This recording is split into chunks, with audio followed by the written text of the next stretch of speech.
while you try to fall asleep? This is how Native Americans traveled without maps.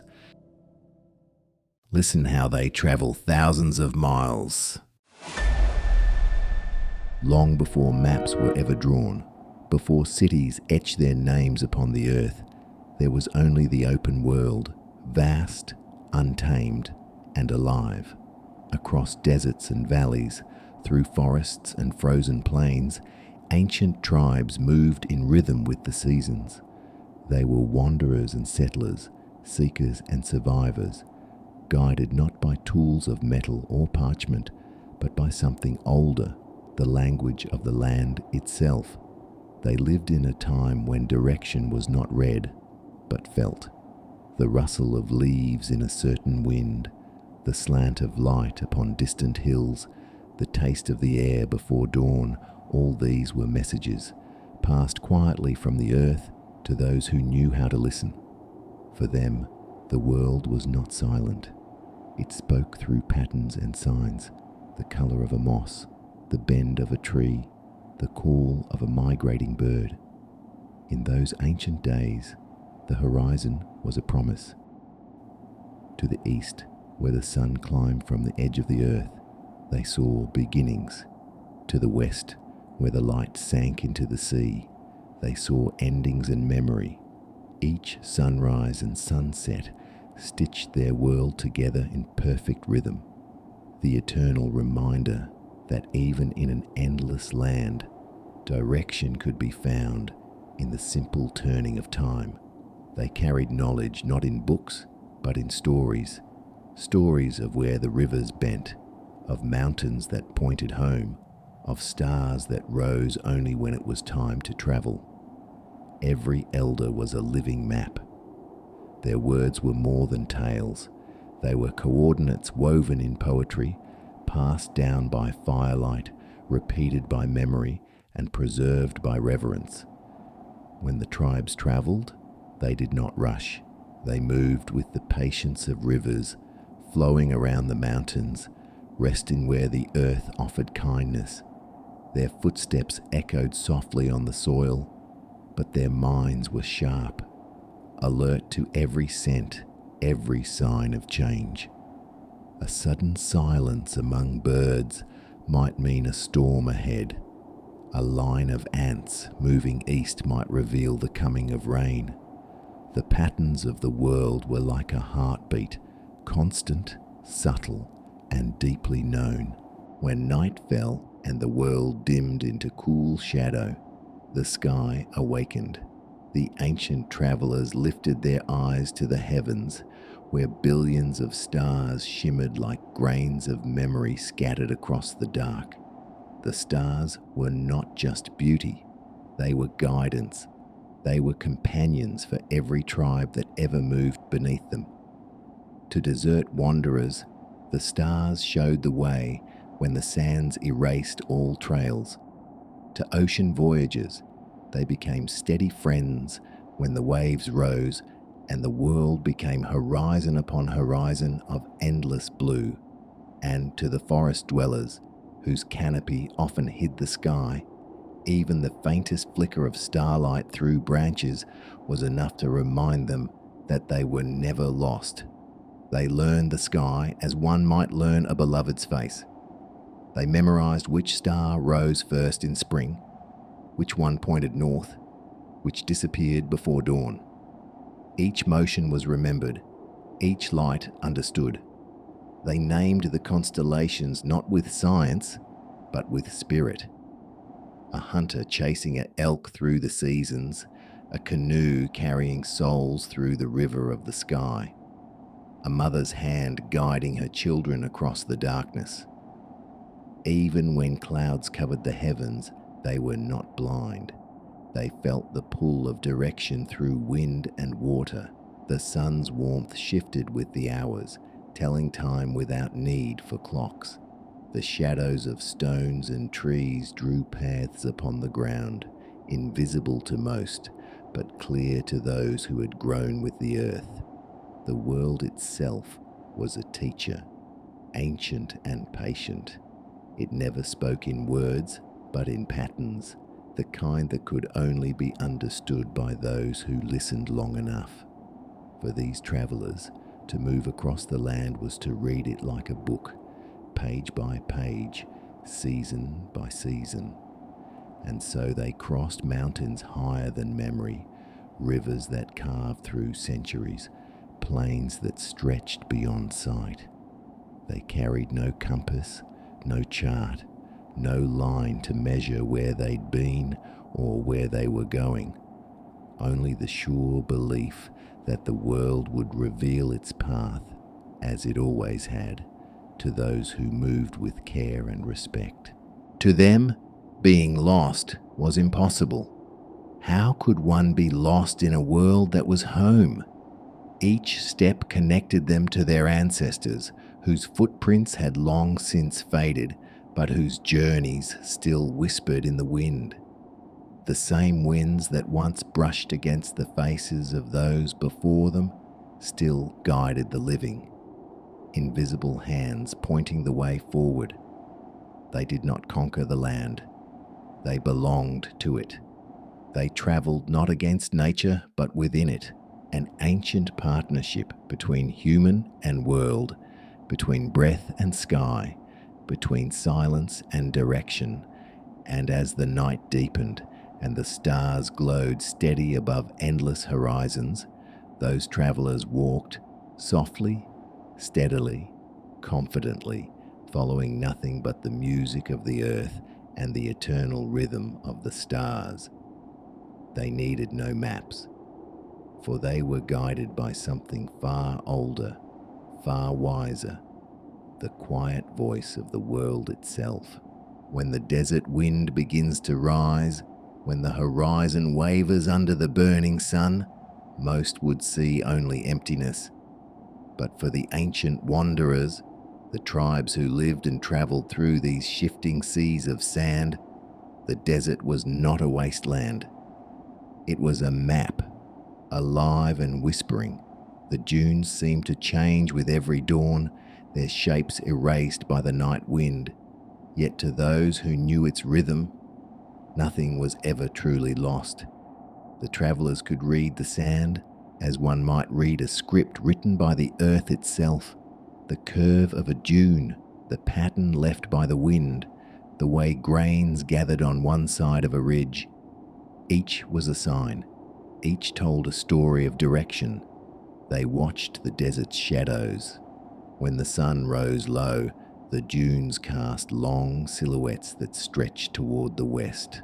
When the sun reached its peak, shadows vanished, and the world became blinding white, a time not for walking, but for waiting.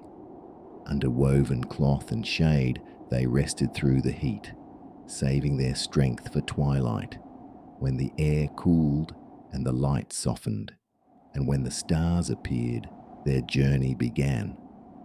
The night sky above the desert was vast and perfectly clear, an ocean of constellations. To those travellers, the stars were not scattered by chance, they were placed with purpose. The pole star, unwavering and fixed, was a promise, a still point in the endless drift of the heavens. It became the silent anchor of direction, the heart of the sky. To find it was to find certainty. Around it turned the slow wheel of the night, every constellation rising and falling in steady rhythm, marking both time and place. They memorized the stars as though they were kin. Some guided them north and south, others east and west. Some told of the seasons, when rains would return, when herds would move, when the earth would offer its harvest once more. The Milky Way stretched across the sky like a silver path, a river of light that mirrored the trails below. When dunes and wind erased the tracks on earth, they simply followed the shining road above. But not all tribes walked the sands. Some looked beyond the desert's edge, where the horizon touched the sea. These were the seafarers, the island people, the navigators of vast oceans. To them, The world was water and wind, and the stars were their constant companions. The Polynesians, the Micronesians, and countless other ocean voyagers sailed for thousands of miles with no compass, no map, no metal instruments to guide them. Their canoes, carved from great trees, were like living creatures, bound to the rhythm of waves and the breath of the wind. They watched the colour of the ocean to know their depth, the flight of birds to know when land was near, the shape of clouds to sense what lay beyond the horizon. At night, the stars became their ocean chart.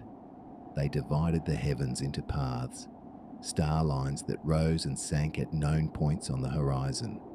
Each constellation was a direction, each rising star a signpost. As one set, another would rise, and they would follow, night after night, tracing an invisible road through the sky that led them across the open sea. The ocean spoke in patterns. Its waves carried messages. The long, slow swells that rolled unbroken for miles told of faraway storms. Short, choppy ripples spoke of nearby reefs. The sailors felt these rhythms through the hull of their canoes, through their feet, through the tilt of the horizon against the moonlight. Even when clouds covered the stars, they could sense their course by the breathing of the sea beneath them. They listened too, for sound, the cry of seabirds returning to their nests, the low hum of waves breaking against unseen shores. When the morning came, they studied the colour of the light. A faint green hue in the sky often meant an island was near, hidden just below the curve of the world. The ocean, like the desert, always spoke, and those who listened were never truly lost. The same deep wisdom guided the wanderers of the tundra, those who walked the frozen north, where snow erased every trail and night lasted for months. There too the stars burned bright, steady above a world of ice. The northern lights rippled across the sky, but even their flickering beauty could not confuse the practiced eyes of the tribes who travelled below. They used the fixed constellations, the Dipper, the North Star, the Great Belt of Orion, to know their way through endless white. In the bitter cold, the snow itself became a compass. Its surface reflected light in subtle hues, pale blue toward the north, silver white toward the south. The winds carved frozen ridges called sastrugi, their edges always facing the same direction. To the untrained, it was all sameness, but to those who had lived their lives in such lands, it was a map written in ice.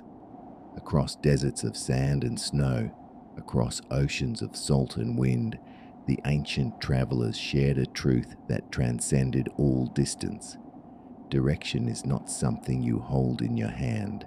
It is something you feel, something you understand by living in rhythm with the world. When the moon rose, they knew its cycle, when it would swell, when it would fade, when it would pull the tides or cast the longest shadows. When birds shifted their flight, they knew a change of season was near. When plants leaned, when clouds gathered, when the colour of dust changed with the wind. All these things were clues, quiet whispers that told them where they stood and where they were meant to go. They did not separate themselves from nature to study it. They belonged to it. Every sense, every moment of awareness was sharpened by necessity and devotion. They trusted not in tools, but in observation, not in certainty, but in patience. When we look back now, with satellites and screens and lines drawn over the face of the earth, we might wonder how they ever survived, how they could cross such vast and hostile lands without ever being lost. But to them, the idea of being lost did not exist. To be lost would mean to be a stranger to the world, and they never were. They moved as one with it. The stars turned above them. The wind carried their stories. The sand, the sea, and the snow kept the memory of their passing. And through every mile of their journey, the ancient voice of the earth guided them forward, a voice that asked for nothing, yet gave everything to those who could still hear it. In the deep green silence of the forests, where the canopy thickened like a woven roof of leaves and shadows, the ancient tribes learned a different kind of journey. Here, the stars were often hidden, their light scattered by mist, their paths lost beneath the whisper of tall trees. The forest was a world unto itself, enclosed and alive, breathing slowly, speaking in sounds too soft for the hurried to hear. To walk through such a place without a guide was to vanish. Swallowed by the labyrinth of trees, each trunk a mirror of another, each path winding into stillness. But for those who lived within it, the forest was not confusion, it was clarity. Every sound, every scent, every rhythm of light and shadow became a compass more precise than any drawn map. The tribes who dwelled in these green realms moved with quiet grace. They knew that the forest was both generous and testing. It gave shelter and food, but demanded awareness. They watched how moss grew thick on one side of the trees, most often toward the north, away from the steady sun. They felt the coolness of air flowing through valleys, carrying the scent of water, a sign of rivers or hidden springs. When the morning fog drifted low, they noted the direction it traveled. It always followed the pull of unseen streams below the earth. The forest spoke through birdsong. The calls of birds changed with time and place, the cries of those who hunted near rivers, the chatter of those nesting close to fruit trees, the long silences that warned of predators nearby. Even insects marked direction. Ants built their mounds where sunlight lingered longest. Bees flew in straight paths between hive and bloom, revealing where open meadows broke through the green sea of trees. To the ancient forest dwellers, even the trees themselves were teachers. They learned the language of bark and root, how certain trees twisted with the wind, how the tilt of a fallen branch could reveal where storms most often came from. The age of a tree could tell of forgotten droughts, floods, and fires. Each ring of its trunk was a memory, each scar a message from time itself. And when the wind passed through the forest, they listened, not to the sound itself, but to its echo. A breeze moving from the mountains carried a different tone than one rising from the valley. It told them where the open lands lay, where the rivers wound, where shelter could be found before nightfall. They did not walk quickly. The forest demanded patience. They paused often, feeling the soil beneath their bare feet, knowing that the ground itself carried secrets. The soil near water was cool and soft. The ground atop ridges was dry and loud beneath each step. They read footprints of deer, of boar, of bear, following them not only for the promise of food, but for direction. Animals always moved with purpose, never wasting energy. To follow them was to follow the logic of the forest itself. When they reached the mountains, the forest gave way to stone. Here, the world changed once more. Sharp ridges, thin air, and endless echoes. The sky opened again, but the stars were colder, more distant. The tribes who traveled these mountains did not fear the heights. They saw them as sacred. The peaks were places of knowing, where the air carried stories of faraway lands and where the rivers were born. They followed the flow of water downward, tracing its course from hidden springs through gullies and streams. Water never lied. It always found the path of least resistance, always led toward life. When fog covered the valleys, they read the wind instead, its pressure, its chill, its scent. A dry wind meant descent to safety. A damp wind meant rain or snow ahead. They learned to understand clouds too, their weight, their motion. A band of thin, steady clouds along a ridge marked a direction of strong wind. Towering white peaks above the horizon meant heat and distance. Mountain dwellers used sound to guide them. They clapped, whistled, or called softly, listening to the echo. A far echo meant open space. A close one meant cliff or stone wall. Each echo was a guide, each sound a reflection of the unseen. They studied the sky, not for stars alone, but for birds. The vultures circled above valleys rich with movement. The swallows skimmed near lakes and rivers. The eagle soared where the wind was strongest, above ridges that caught the rising sun. By following these wings through the air, they could sense where the land opened, where the path turned. When storms came, they watched the lightning. Its strike often revealed direction, flashing along ridgelines, illuminating distant peaks. The thunder followed with a count of time, marking distance and warning. At night, when the campfires glowed faintly under the cliffs, they gazed upward to the stars once again.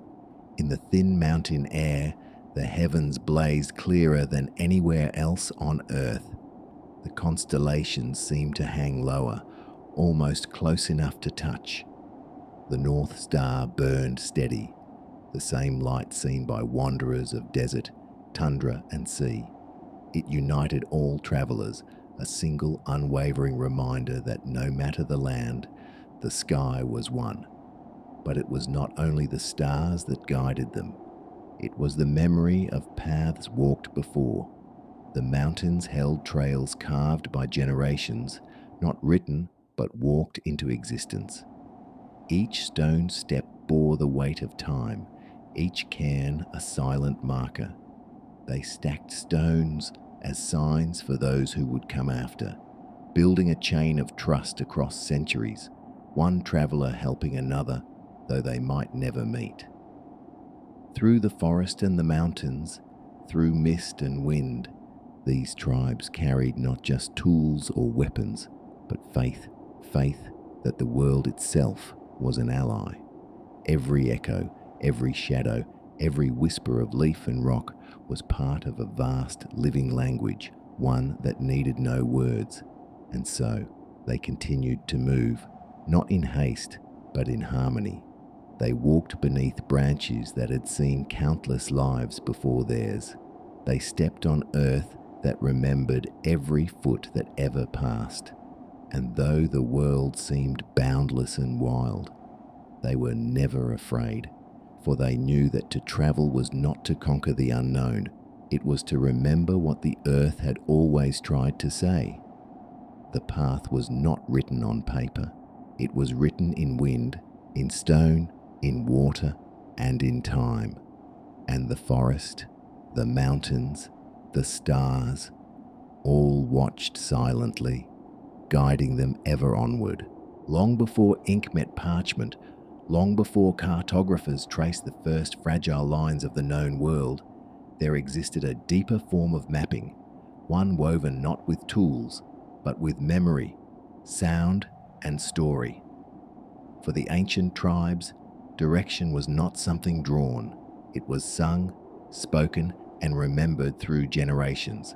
The world around them, its mountains, rivers, deserts, and seas, was both a landscape and a living storybook. Every hill had a name. Every bend in a river carried meaning. And to forget one was to forget a piece of home itself. When travelers set out on long journeys, they did not carry maps folded into their packs. They carried songs.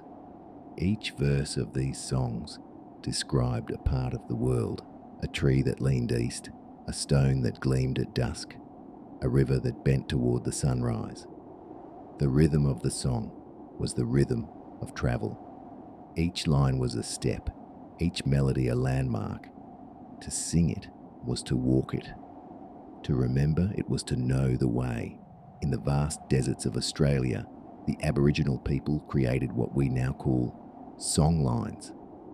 Invisible trails that stretched across the land, connecting sacred sites through music and memory. These songs were maps of existence.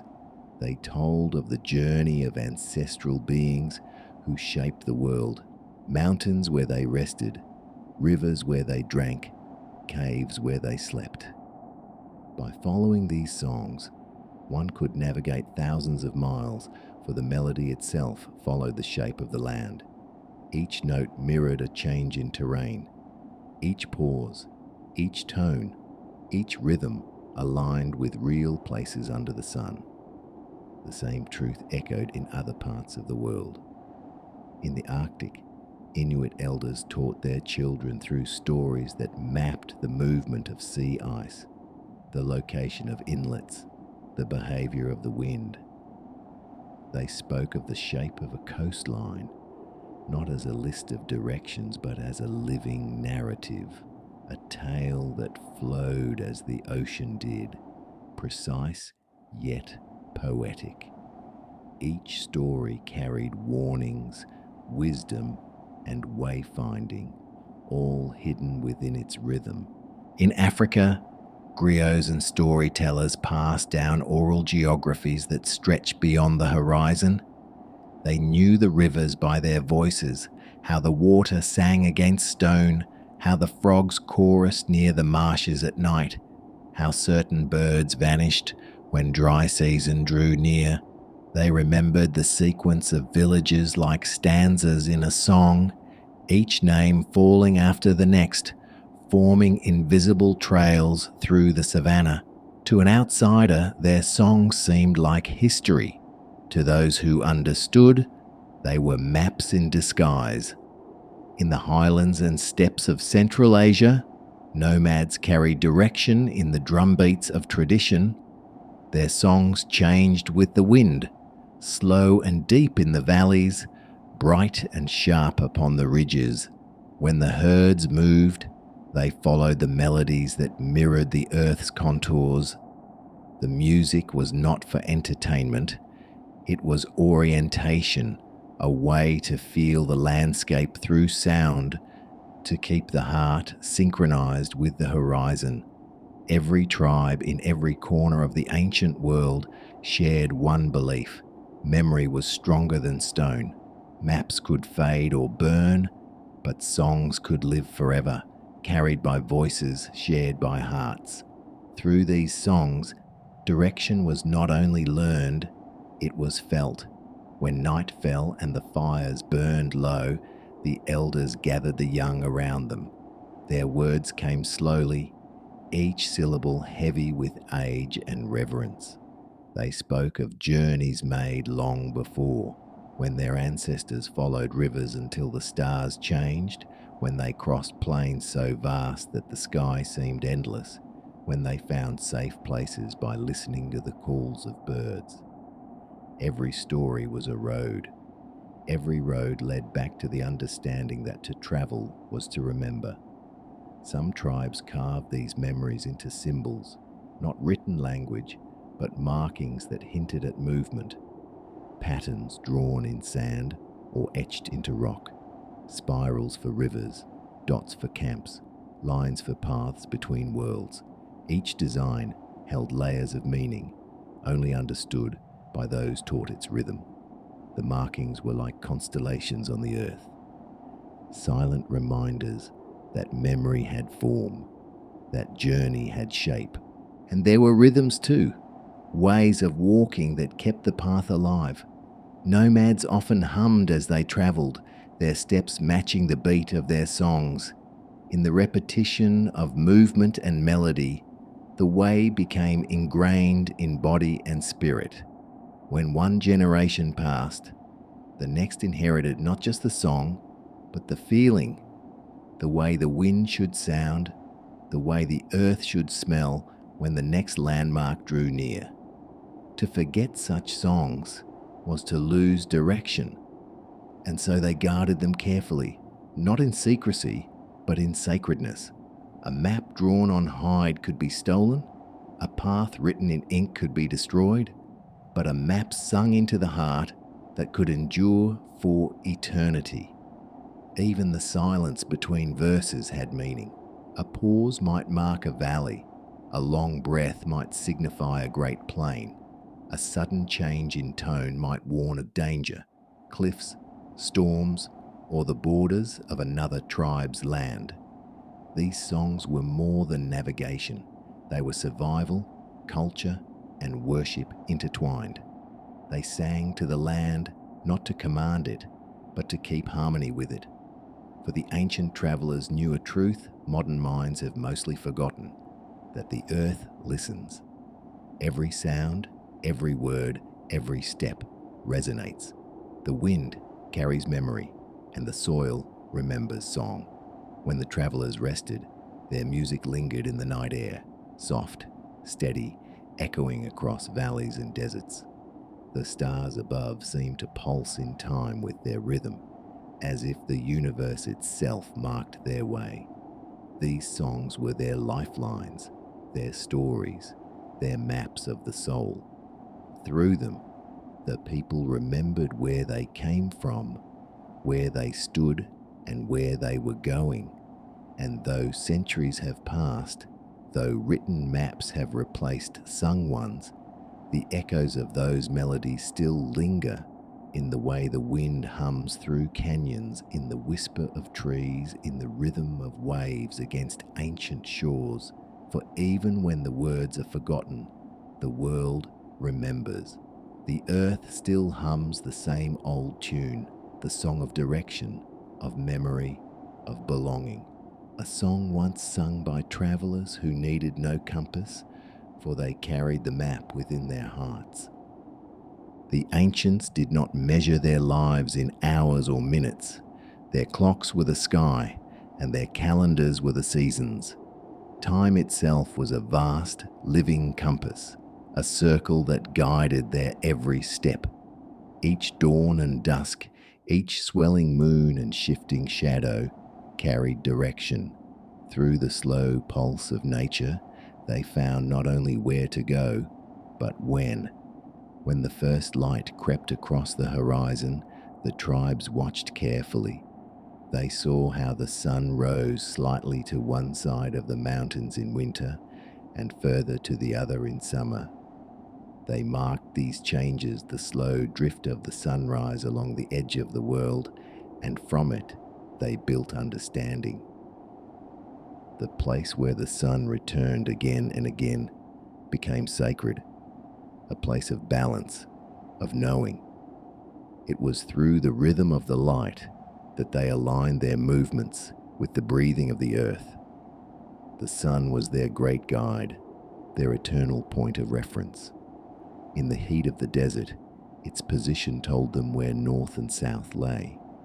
In forests and plains, its shadow drew moving lines across the land. At midday, when the sun stood high, the world seemed still, the moment of perfect center, when direction and time held hands. They rested then, knowing that the journey must flow with the cycle, not against it. When night fell and the fires flickered low, another guide rose, the moon. It was more than light. It was a clock of dreams, a keeper of time. Its waxing and waning marked the turning of weeks. Its fullness marked the harvest. Its darkness marked renewal. For countless tribes, the moon's face was a teacher.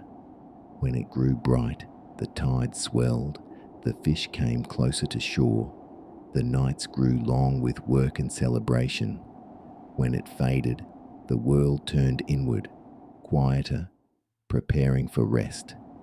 The travelers knew that the moon's path through the sky mirrored their own, east to west, rising and falling.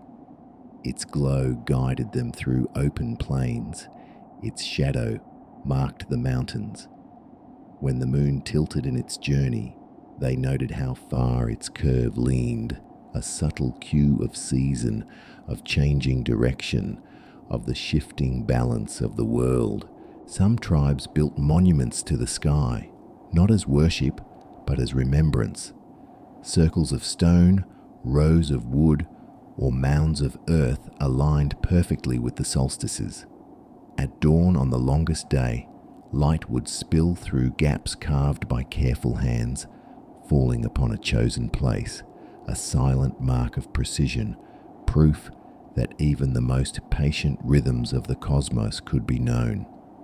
These places were not temples, they were instruments built to listen to the conversation between earth and sky. The seasons themselves were teachers, vast and cyclical. Each tribe understood the year not as a line, but as a circle, an endless loop of return.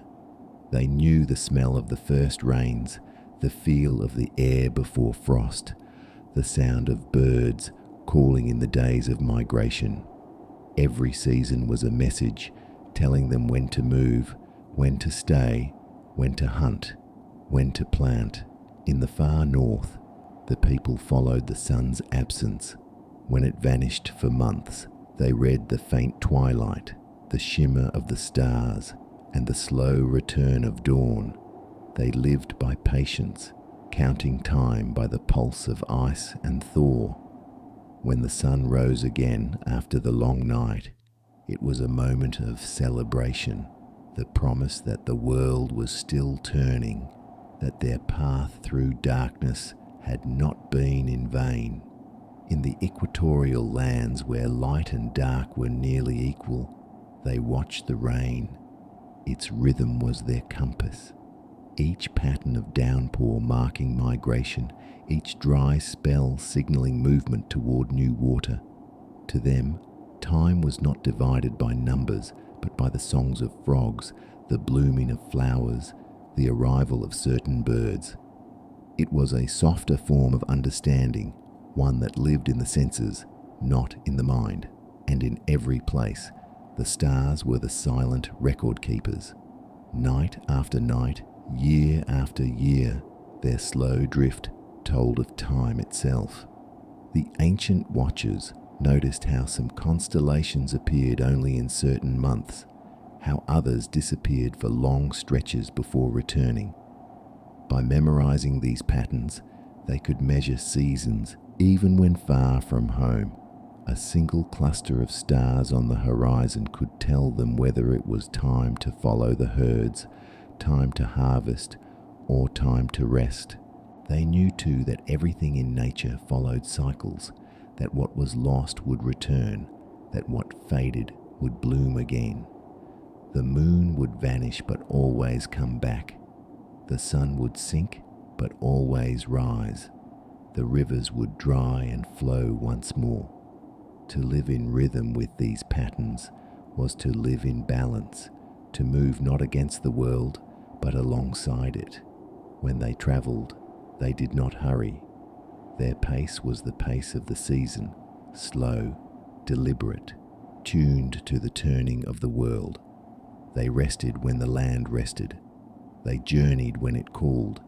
In this way, their movement became part of the earth's own breathing, a harmony between human and nature, time and space, memory and motion.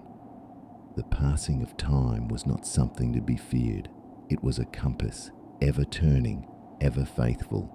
Each dawn offered direction, each dusk offered reflection, and between them, every living thing, from the smallest insect to the tallest mountain, moved in quiet agreement, part of the same vast rhythm that had always guided humankind.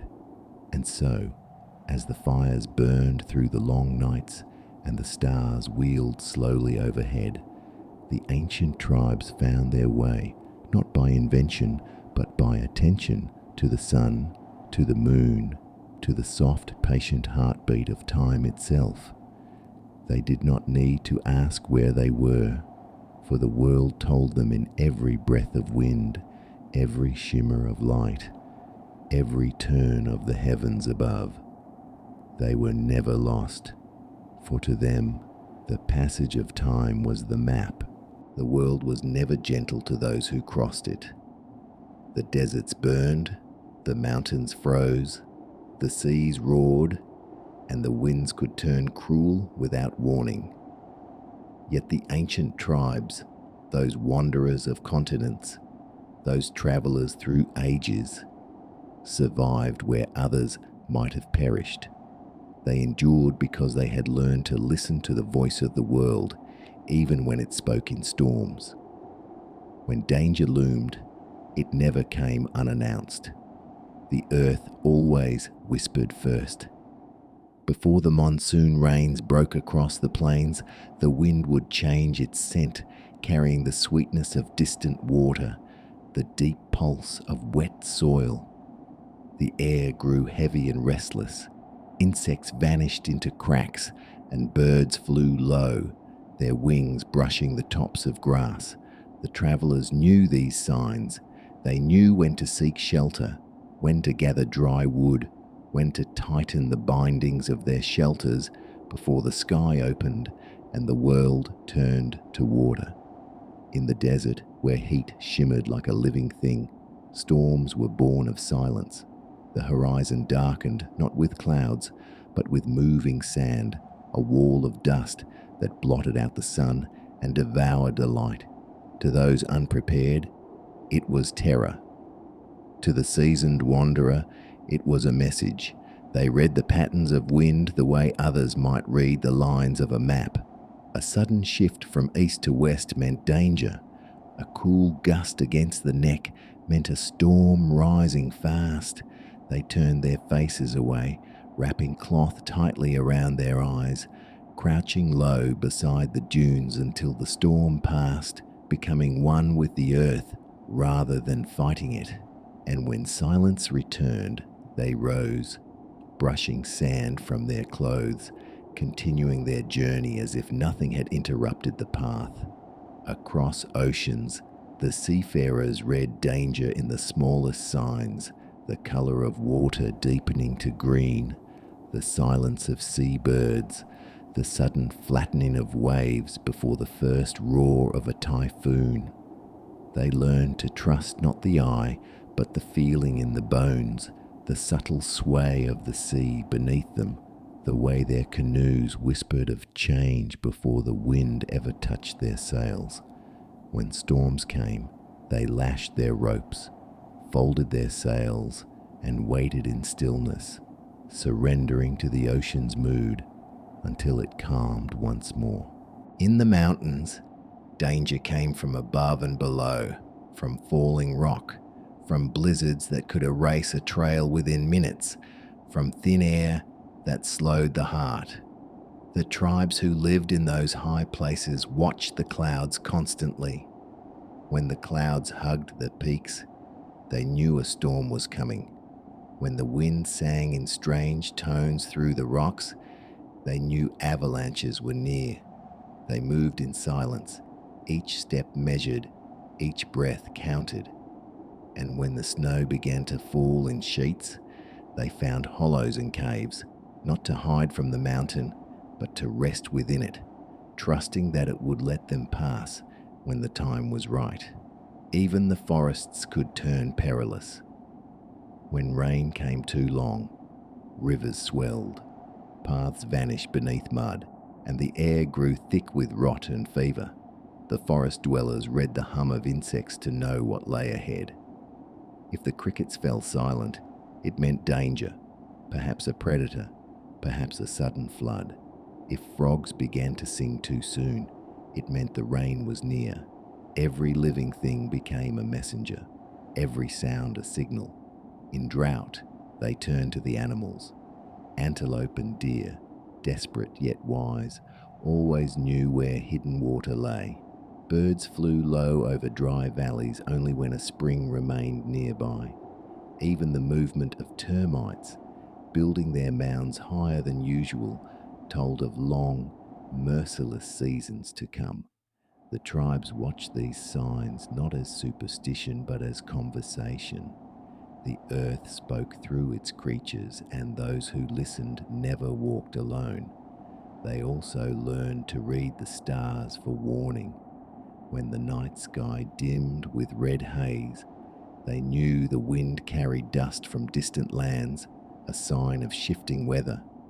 When stars shimmered unusually bright, they knew the air was dry and brittle, a sign of cold to come. And when the moon grew pale and ringed, it meant the rains were near, heavy and fierce. Through every hardship, they adapted. When the rivers dried, they followed their empty beds, knowing that water would return there first. When food grew scarce, they searched for ancient trees whose fruit ripened late, whose roots held moisture even in hunger. When lightning struck the plains and set fires racing through the grass, they waited downwind, knowing that the flames would pass and new life would soon emerge from the ash. Their knowledge was not written in books or scrolls. It lived in the senses, in patience, in the art of noticing. They did not panic when the earth shifted. They listened. They did not fight the elements. They moved with them. For them, survival was not resistance. It was understanding. To live was to recognize the balance between strength and surrender. They knew that wind could both destroy and guide, that fire could both consume and cleanse, that water could both drown and sustain. Each force of nature was a teacher, not an enemy. When lightning flashed across the sky, they saw not chaos, but memory, the same energy that once gave light to the first fires of humankind. When thunder rolled through the valleys, they heard the voice of the mountain itself, the old sound that had echoed since before the first footprints were made. And when danger passed, when storms cleared, when winds grew gentle, when the stars returned to stillness, they gave thanks. They spoke softly to the world, offering gratitude not for safety alone, but for wisdom. Every hardship had taught them a new way to see. Every survival had added another verse to their long song of the earth. In those days, the people did not separate themselves from nature's power. They were part of it. To endure meant to understand the rules of the world and to walk humbly within them. And so, through all the perils of time, through drought and flood, storm and silence, the tribes moved ever onward, guided by signs only the patient could read. They had no compass, no chart, no mark of science to save them. They had only the earth itself, and the earth always spoke true. Long before the first cartographer ever pressed ink to parchment, long before iron rails carved lines across the earth, the land of the Americas already held a network of trails, invisible to outsiders, yet alive in the memory of its people. From the high cliffs of the southwest to the misty forests of the Great Lakes, from the frozen tundra to the warm coasts of the Gulf, the native tribes moved like rivers, flowing, meeting, separating, and returning, always guided by the pulse of the land itself. Their paths were not merely routes, they were living stories told through footsteps and seasons. Each trail had a rhythm, a purpose, a spirit. Some followed the migrations of buffalo herds across the endless plains. Some wound through mountain passes where the wind sang ancient songs. Others traced the lines of rivers that had carried the same waters since the dawn of time.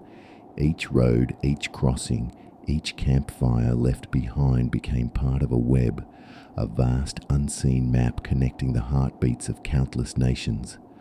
Along these trails, the people carried more than goods. They carried memory. Salt from the coast found its way deep inland. Obsidian from distant volcanic fields traveled hundreds of miles. Traded from hand to hand, until it reached new fires, new homes. Feathers, shells, pigments, and sacred stones journeyed farther than most could walk in a lifetime. Through trade, the land itself shared its voice. A shell from the Pacific could one day lie in a teepee near the Missouri, and an eagle feather from the plains might adorn a headdress in a village by the sea. In this way, the tribes remained connected, not by empire or written word, but by the quiet unity of the paths beneath their feet. These trails were not built with tools. They were made by time, by centuries of travel, of return, of memory, passed from one generation to the next. Some followed the easiest ways through dense forests or between mountains. Others wound deliberately through sacred places where the spirits were said to guide and protect travelers. To the native people, these routes were not only physical passages, but spiritual ones, threads that tied their lives to the earth, their ancestors, and one another. In the vast grasslands of the Great Plains, the buffalo were the compass. The tribes followed their migrations across distances that spanned hundreds of miles. Each movement of the herd signaled a change in season, a new direction to take. The land itself bore the marks of their passing. Narrow traces pressed into the earth by countless hooves and moccasins, paths that later became roads for generations to come. The people knew every curve of the river, every rise of the hill that offered a view of the horizon, every grove of trees where water pooled after rain. In the deserts of the southwest, the people followed the veins of the earth, dry riverbeds that led to hidden springs, canyons whose walls shaded the path from the burning sun. They carried memory through story. Elders spoke of landmarks shaped like sleeping giants, or great serpents carved in stone, reminders of which direction to follow when the land seemed endless. When the stars appeared, travelers looked for familiar constellations, the Great Bear, the Pleiades, the Belt of Orion, not just as points of navigation, but as ancestors watching their journey from the heavens. In the forests of the northeast, waterways became the roads. The rivers were their highways, smooth and living, carrying canoes between villages like veins of connection. Where water met land, narrow portage trails joined the rivers together, silent corridors where the people carried their vessels across miles of forest floor, guided only by the sound of running water ahead.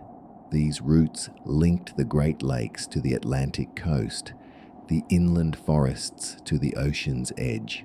The people who followed them moved not as strangers, but as guests upon the land, always leaving it as they found it, always remembering that the path itself was sacred.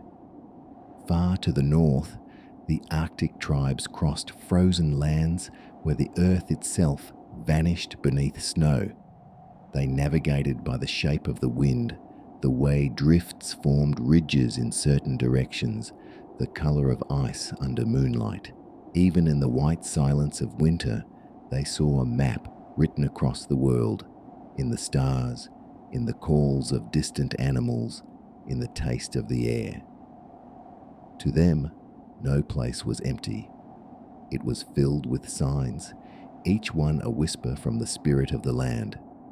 Across the entire continent, countless trails converged at gathering places, great councils where many nations met. There, the trails became alive with sound and color, fires, laughter, the hum of trade and story. Bison hides were exchanged for turquoise, copper for corn, obsidian for tobacco. But what mattered most were not the goods. It was the knowledge shared, the songs traded, the alliances formed beneath the same sun. Each meeting renewed the web, strengthening the threads that held the people together, tribe to tribe, story to story. Even today, Many of those paths remain. They run beneath highways, beneath towns and farmlands, beneath the quiet earth. Archaeologists can still trace their lines, faint impressions that once carried thousands of lives. But to the descendants of those first travelers, the paths never disappeared. They live in stories told beside fires, in songs that speak of rivers and stars, in dances that honor the direction of the winds. The native tribes never saw themselves as masters of the land, nor its owners.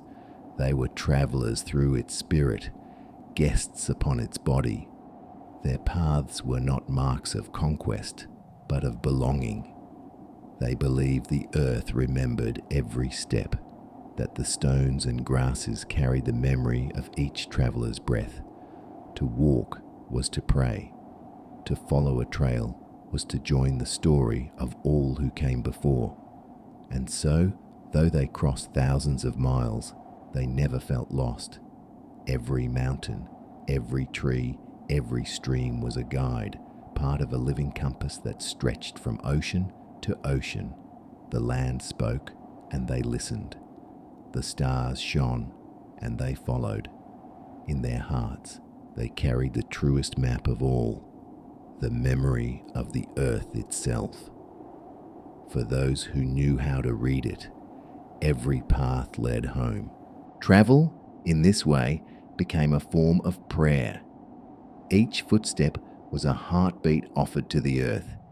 Each pause to rest beneath a tree was a conversation with its soul. When the people crossed mountains, they left offerings of tobacco or stone, not to seek favor, but to show respect, to remind the land that they walked humbly, with awareness, never taking what was not freely given. At night, when the stars filled the sky like scattered fires, they did not see them as distant suns, but as the campfires of their ancestors. The Milky Way, arching like a glowing river, was called by many tribes the Path of Souls. It was said that when one left this life, their spirit would walk that celestial trail, guided by the same stars that once led their living feet across the land. To look upward was to remember that every journey on earth mirrored the greater journey of the spirit. The four directions were sacred, not as points on a compass, but as pillars of existence. Each direction carried meaning. East was the birth of light, the promise of beginnings. South was growth, warmth, and passion. West was endings, reflection, and the wisdom of dusk. North was stillness, endurance, and the clarity of truth. To travel through the world was to move through these elements, to live each part of the circle fully. The circle itself, the sacred hoop, was the perfect form, symbol of balance and harmony, of life's endless turning. Even when the people wandered far from home, they carried this sacred geometry within them. Their camps were often built in circles. Their dances moved in spirals and rings. Their ceremonies faced the rising sun, the setting light, the breath of the north wind. Every movement, every journey mirrored the eternal wheel, the cycle of birth, travel, death, and return. When storms came upon them, they did not curse their path. They bowed to it. They believed the spirits tested those they wished to strengthen. To be lost was not a failure. It was an invitation to learn. When the way ahead seemed unclear, the elders would say, "Sit and wait. Let the land speak first." And when they did, the land always answered. A bird would fly in a certain direction. A cloud would open a patch of sunlight on the plain. A sudden breeze would brush their faces, carrying the scent of pine or water. These were the voices of the unseen, showing them the next step. To the native tribes, traveling was never only of the body. It was also of the spirit. Each step upon the earth echoed in both worlds, the seen and the unseen, the waking and the dreaming. The journey was not just across land, but across layers of meaning, each trail a bridge between the human and the divine. Before setting out upon long paths, travellers often sought guidance through ceremony. They would fast upon a mountain or sit in solitude by a river, their hearts still, their minds quiet. The world around them, the whispering of wind through pine, the call of the raven, the shimmer of sunlight on water, was not mere background. It was the language of the spirits. Every sound, every shape held a message, if one only had the patience to listen. For the native people, direction was more than north or south. It was purpose, a question answered by the soul.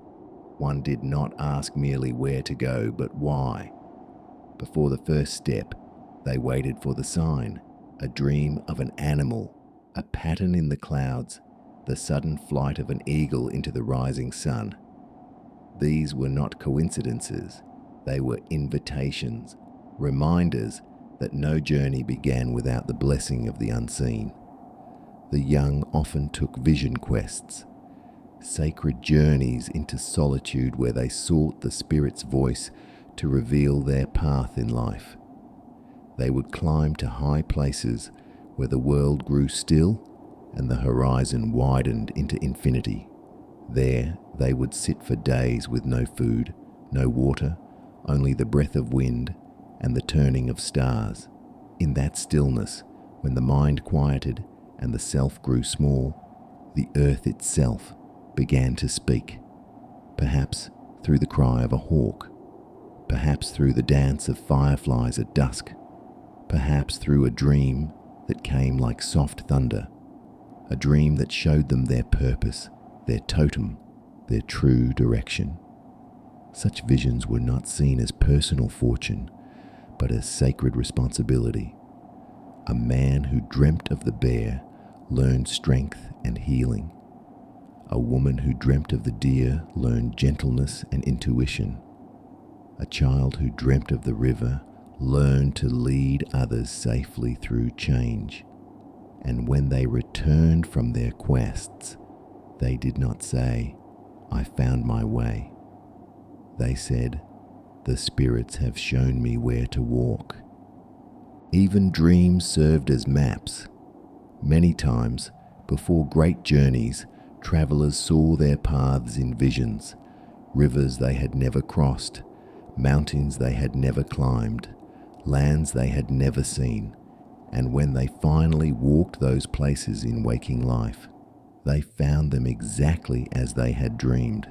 The spirit world and the physical world were not separate realms. They were reflections of one another, twin mirrors sharing the same light. To walk in balance was to travel safely. To walk with reverence was to never be lost. And to listen, truly listen, was to always find one's way home. The elders often said that every road, seen or unseen, led not outward but inward. For though the land stretched wide, the true journey was within the heart, learning to hear the guidance that the world had always whispered. And so, the native travellers crossed thousands of miles through plains, deserts, forests, and snows, not merely by sight or sound, but by trust. Trust in the wind, trust in the stars, trust in the quiet voice that lived in all things. They walked not alone, but in communion, with ancestors at their backs, with spirits at their sides, and with the earth beneath them, carrying the memory of every soul that had ever passed that way. For those who listened deeply enough, the path was never hidden. It was always there, waiting, breathing, alive. For the native tribes, the land was more than a place to walk upon.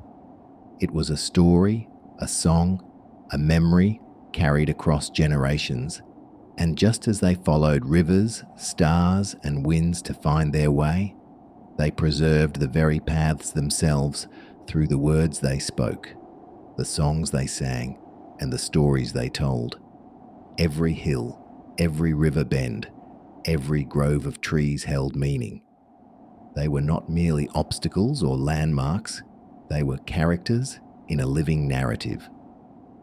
To remember a journey, one did not need a drawing, one needed the story, a tale of a great bear that rested by a river, of a stone shaped like an eagle, of a spring where the waters whispered. Each story encoded a path. When the story was sung, it became a guide. When it was recited, it became a road. In the plains, the movements of the bison were remembered through song. Each stanza told where herds would roam, where the grass grew tall and soft, where hunters could find shelter. The rhythm of the drums often mimicked the rhythm of hooves, allowing young listeners to feel the motion of the land in their bones. By singing these songs, the tribes carried knowledge farther than feet could ever travel, from one campfire to the next. In the forests, rivers became the lines of story. Oral traditions traced the watercourses, marking where portages were easiest, where fish were plentiful, where the river split into hidden tributaries. Stories included not just physical landmarks, but the signs of life around them, the calls of owls, the rustle of deer, the colours of the moss on the north-facing trees. To hear the story was to walk the river itself, in imagination and in spirit, even before taking the first step on land. In the mountains, the songs carried the memory of wind and weather. A note rising sharply might indicate a peak. A soft trill might signal a sheltered valley. Legends of spirits who lived in stone and water became maps in disguise, each tale pointing subtly towards safe passes, hidden springs, and the turning of trails. By learning these songs, travelers could traverse the harshest heights with confidence, guided by knowledge passed down through centuries. Even across distances of hundreds of miles, knowledge was preserved. Trade routes were remembered in story, each journey a chain of narrative links. One village taught another through story, the hills to cross, the rivers to follow, the dangers to avoid. Every tale reinforced the map, embedding it in memory rather than paper.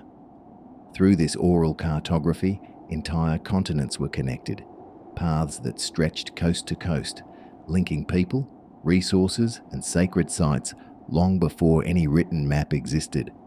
The songs themselves were alive, shaped by the land as much as by the people. The melodies reflected the rise and fall of hills, the flow of rivers, the whisper of the wind. The tempo mirrored the pace of travel.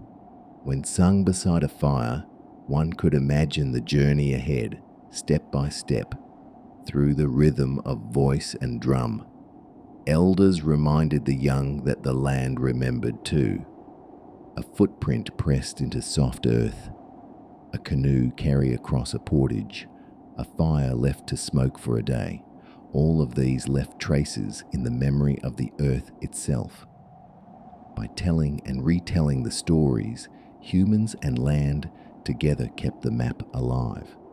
Even the stars were included in these stories.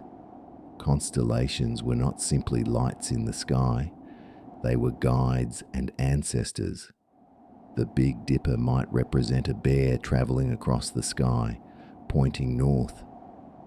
The Pleiades might mark the start of a season for planting or hunting. Through song and story, the sky itself became an extension of the land, another layer of the living map. In this way, travel was never separate from culture. Navigation and storytelling were intertwined. Memory was survival. Songs and stories were not only entertainment, but lessons, guides, warnings, and directions. To hear them was to inherit centuries of knowledge. To remember them was to walk in step with ancestors, to honor the land, and to never truly be lost. The living maps were infinite. Each generation added new paths, new discoveries, new stories.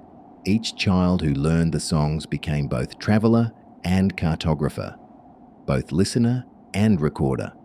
Through memory and voice, the vast landscapes of North America, from deserts to mountains, from forests to plains, were charted not in ink, but in spirit, in song, and in mind.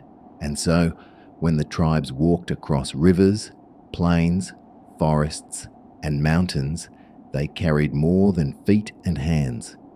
They carried stories that made the land whole, songs that turned memory into movement, and knowledge that spanned generations like an invisible thread, binding people to place and people to people. Every journey became a story. Every story became a path. And through this eternal weaving, the land itself became a map, alive, remembered, and never forgotten. To the native tribes, travel was never one method alone. It was a symphony of senses, memory, and spirit, a delicate harmony between the earth, the sky, the living, and the unseen. No single star, river, animal, or story could guide them across the vastness of the continent. It was the interplay of all these forces that created a living, breathing map. As the sun rose each morning, its light painted the landscape in subtle shades of guidance. Shadows fell predictably along hills and valleys, signaling the direction of mountains or valleys. A tree leaned, a stone glimmered, a river sparkled in alignment with the light. The people read these cues instinctively, not as science, but as conversation. The earth itself spoke through every contour, and those who had learned its language moved with the wisdom of centuries embedded in their eyes and feet. The rivers were companions and guides. Flowing steadily, they traced routes through dense forests and open plains, through mountains and deserts. The people paddled canoes along their currents, portaged around obstacles, and memorized the sounds of rapids and waterfalls. The rivers taught rhythm, patience, and timing. They marked seasons and led toward food, shelter, and safety. Yet the rivers alone were incomplete. They pointed to the way, but the way was carried forward by memory and song. The animals were teachers as well. Buffalo on the plains, caribou in the north, salmon in the rivers.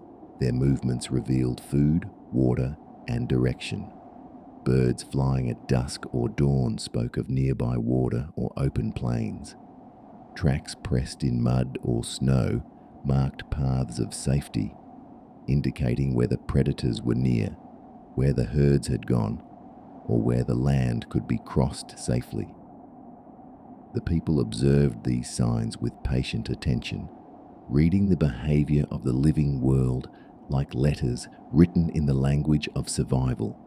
Stories and songs carried from campfire to campfire preserved knowledge that no single traveler could hold alone. Each tale encoded rivers, mountains, trails, and seasonal cues. When sung aloud, the rhythm mirrored the physical land. Hills rose in melody, valleys fell in tone, rivers wound in notes and pauses. Through these stories, a traveler could walk hundreds of miles in the mind, preparing for the journey before the first step was taken. Memory and imagination became guides as essential as the sun or the stars. And yet, even as they traveled vast distances, they always remained connected to home. Each step was informed by memory and song. Each pause was informed by respect and observation. Each night beneath the stars, they rested in gratitude, understanding that the land itself had guided them and that they were walking not merely as individuals, but as part of a living, endless tradition.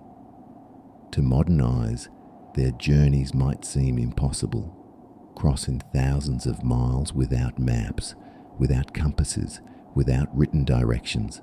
But the native people's true map was far more sophisticated, a map written in wind and water, in stone and sky, in song and story, in memory and spirit. It was a map that could never be stolen, erased, or lost, because it lived not on paper, but in the hearts, minds, and souls of those who walked it. And in this harmony between earth, sky, animal, memory, and spirit, the travellers were never truly lost. Every step, every story, every song carried them forward. Every path was alive, waiting to be read, listened to, and remembered. And through this living network, the native tribes moved across the continent with certainty, grace, and reverence, walking not only across the land, but through time itself. And above all, the sky watched, constant and unwavering. Stars like the North Star and the Big Dipper remained fixed points in the night. Other constellations moved predictably through the seasons, allowing travelers to measure time and anticipate seasonal changes. Moon phases guided fishing, planting, and hunting. Even the slightest shift in cloud formation or wind pattern was read as a message, a whisper from the heavens and the earth simultaneously. The spiritual realm, too, intertwined with the physical. Dreams, visions, and ceremonies provided guidance beyond what could be seen with the eyes. A young warrior might receive a vision of a river or mountain, an animal or path, long before their feet reached that place. Elders taught that listening to the unseen, the spirits of the land, water, and ancestors, was as vital as reading the terrain. The physical world and the spiritual world were never separate. They were mirrored reflections, and true navigation required awareness of both. Together, these elements formed a network of guidance far richer than any written map could capture. The sun, moon, and stars measured time and direction. Rivers and mountains marked paths and provided sustenance. Animals revealed the presence of water, food, and safe passages. Songs, stories, and oral traditions preserved knowledge across generations. Visions and spiritual insight offered wisdom beyond human perception. To journey across North America, from the frozen tundra of the north to the deserts of the southwest, from the forests of the east to the coasts of the west, required harmonizing all these sources. No traveler relied on a single guide. Instead, they tuned themselves to the rhythm of the world, learning to move with it, not against it. This mastery allowed tribes to cover thousands of miles safely, season after season, century after century. They traveled for trade, for ceremony, for migration, for hunting. They crossed deserts, mountains, plains, and rivers. They met distant tribes, exchanged goods, shared stories, and honored sacred places along the way. For the native tribes, movement was not random. It was a carefully woven pattern, shaped by the rhythms of the seasons, the migration of animals, and the cycles of the land. From spring to winter, from river valleys to mountain tops, the people traveled according to the invisible clock of nature, following paths that had been walked for generations. Spring brought renewal. As the snow melted from the northern forests, rivers swelled with life, carrying salmon and freshwater fish downstream. The plains grew green, and buffalo herds returned from winter ranges. The people followed them, moving camps to hunting grounds, gathering sites and medicinal plants freshly sprouted in the thawing soil. Each tribe understood the land as a living calendar, The bloom of a certain flower, the call of a migrating bird, the first rain on parched earth, all marked the right moment to move. Summer was a time of abundance and travel. Villages along rivers opened to the arrival of neighbouring tribes. Trade flourished, for paths that had long been remembered through song and story now became highways of exchange. Obsidian from volcanic mountains met copper from distant riverbeds.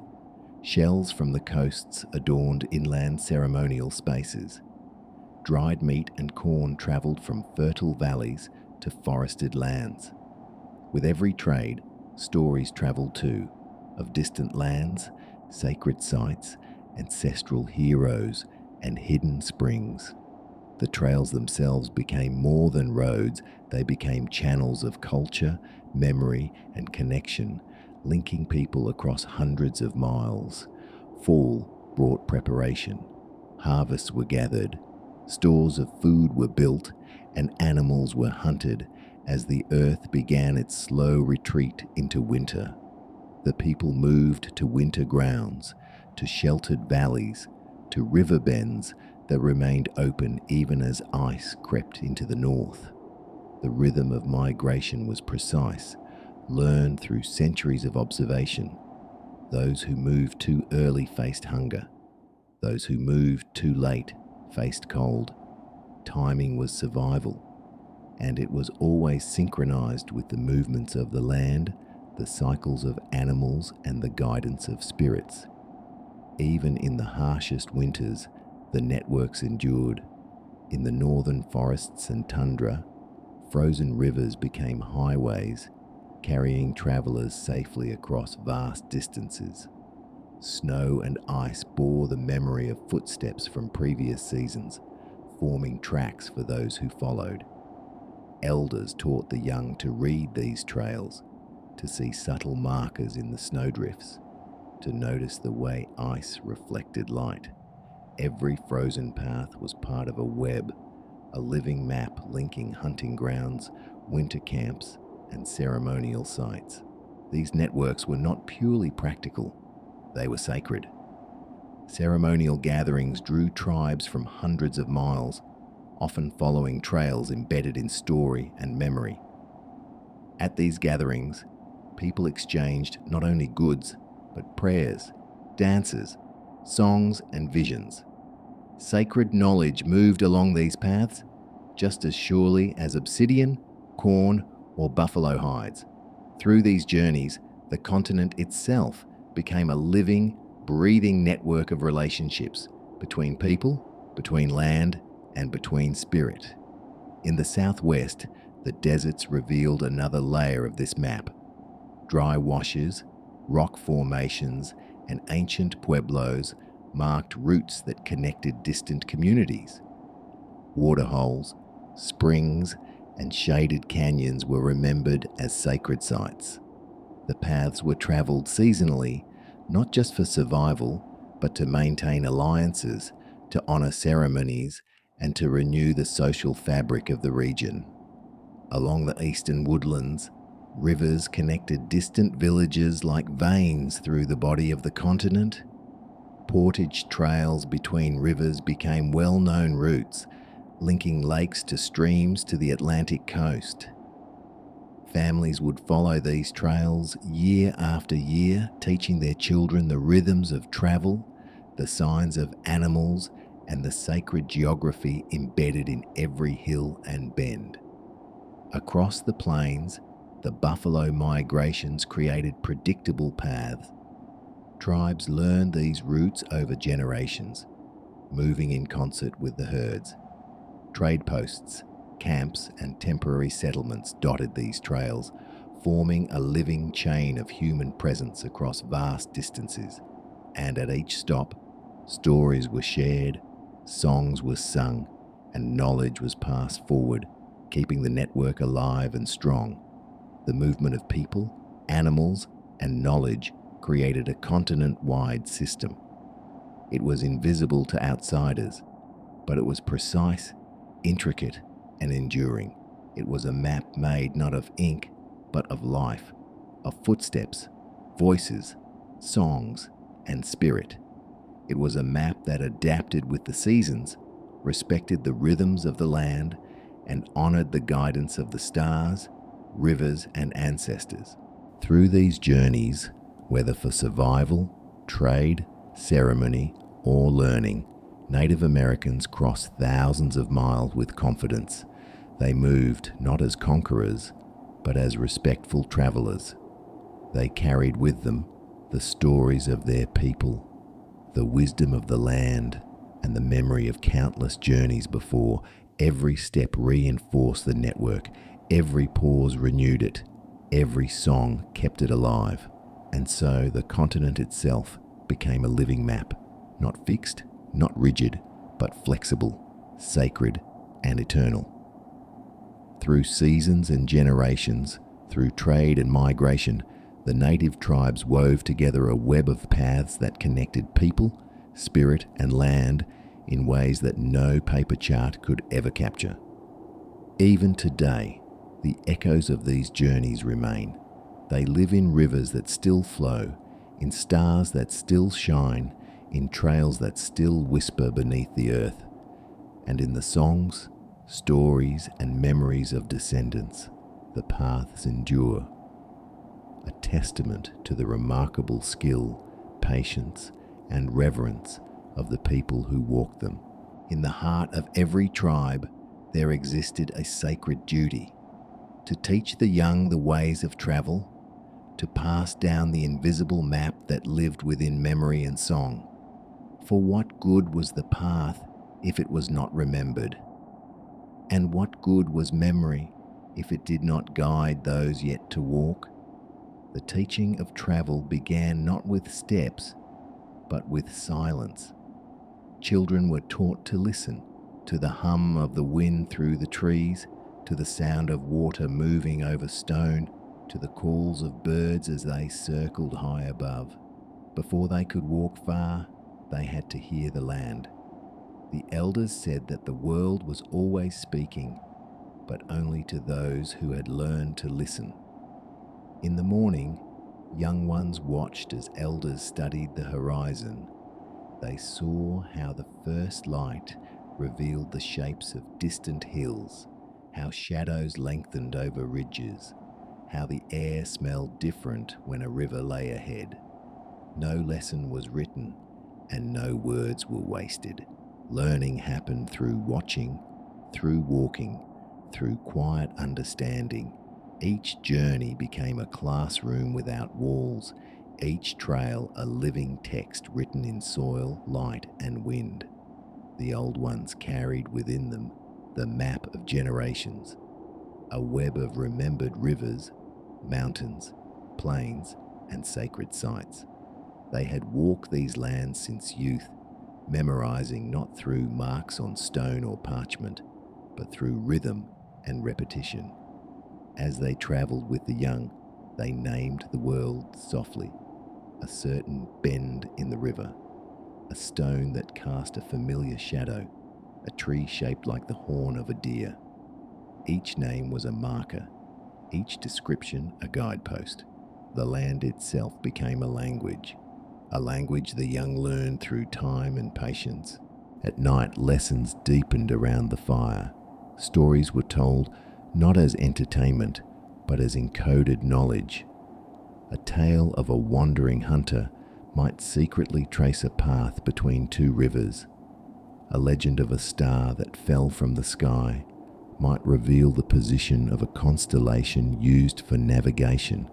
A song about a sacred mountain might teach not only its location, but the safe passes and water sources nearby. Knowledge was hidden in beauty, and beauty was the language of truth. These stories were sung again and again, their rhythm sinking into the hearts of those who listened. Through repetition, the children memorized entire landscapes without realizing it. When the time came for them to travel alone, they carried within them a perfect recollection, not only of direction, but of feeling. They would walk and sense that they were nearing a remembered hill, or that a certain breeze meant the river was near. The lessons of childhood were not forgotten, they were lived.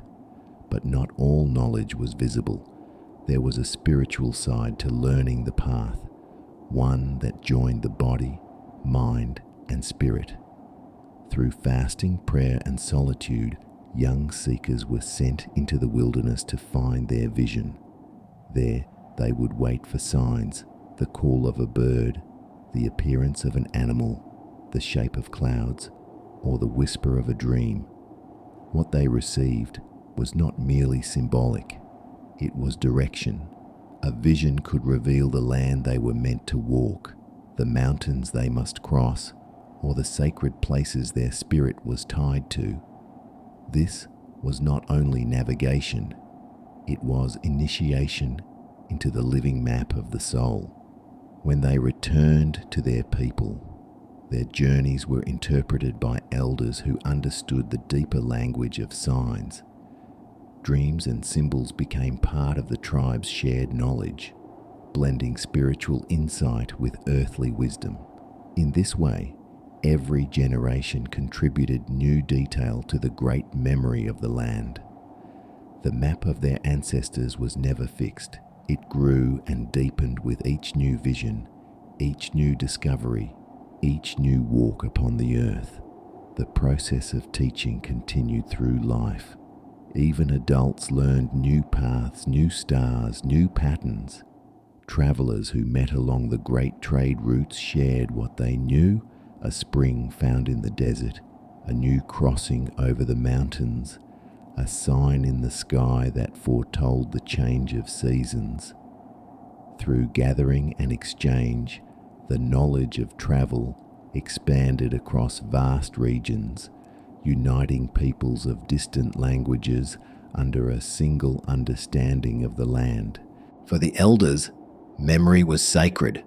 To forget a path was to lose a part of one's own being, and so they practiced remembrance constantly, walking the old trails, visiting ancient trees and sacred rivers, and teaching the young to speak their names aloud. By speaking, they kept the places alive. By remembering, they kept themselves connected to those who had walked before. Even the tools of travel were passed with care. Walking sticks carved with symbols, small pouches of earth from distant camps, feathers or stones carried as charms, each held a story. They were both practical and spiritual, binding the traveller to the land and the people. When handed down, these objects were not mere keepsakes, they were guides, reminders of paths both visible and unseen. In time, the young became the elders. Their steps grew slower, but their memories sharper. They began to speak the same words once whispered to them as children, naming the world for those who would follow. And in this cycle, knowledge flowed endlessly, from the land to the people to the next generation and back again. No written map could ever hold what they carried. Their map was alive, breathing through memory, growing with each telling, adapting with each journey. It was drawn in footsteps, etched in song, and carried in the heart. It was a map that belonged to no single person, but to all who walked the earth with reverence and attention. This was how the tribes of the Americas traveled thousands of miles without ever being lost, because they did not follow lines on paper, they followed life itself. And as long as they taught, remembered, and walked with respect, the land would always reveal its path. When the land opened into plains, the journey grew vast. The sky stretched endlessly, an ocean of blue above an ocean of grass. Winds rolled across the earth, carrying with them the scent of rain from distant places. Here, the tribes traveled in long, flowing lines, each member in tune with the pace of the group. They could walk for days, the horizon never seeming closer, yet the people never losing their sense of direction. The sun by day and the stars by night guided them as surely as any road. They would pause near rivers or low hills, setting up temporary camps, fires flickering like stars upon the ground as night fell. In mountain regions, the path tested endurance. Trails wound between stone cliffs and ridges, each step demanding care. But even here, there was rhythm. Travelers moved slowly, breathing deeply, listening to the mountain's silence, the sound of streams echoing through valleys, the whistle of wind through high passes. All these told them when to rest, when to press on. The mountain, they believed, allowed passage only to those who moved with humility, and so they did, never conquering, always coexisting. Crossing rivers was an art of patience. The water, cold and swift, carried both danger and blessing. Before entering, travelers would pause, speaking quiet words of respect. They understood the river as a living being, powerful, generous, and unpredictable. They waited for the right moment when the current softened and then crossed in calm unison, guiding one another, moving with the water instead of against it. When they reached the far side, they thanked the river and continued onward, leaving behind nothing but footprints that the current soon erased. At night, when fires flickered under stars, the land became their companion once more. Children gathered around elders who told stories of the ancestors, of those who first walked these same paths under different skies. They spoke of the stars and what they meant, of the constellations that pointed to home or to sacred sites far beyond sight. The night sky was their ceiling, their map, their comfort. As the crackling of fire mingled with the cool song of crickets, travelers drifted into sleep, surrounded by the heartbeat of the earth. And so, day after day, the people moved, over plains, through forests, across rivers, along the edges of mountains. Each mile traveled in balance with the world around them. They left no carved signs, no borders, no scars upon the earth.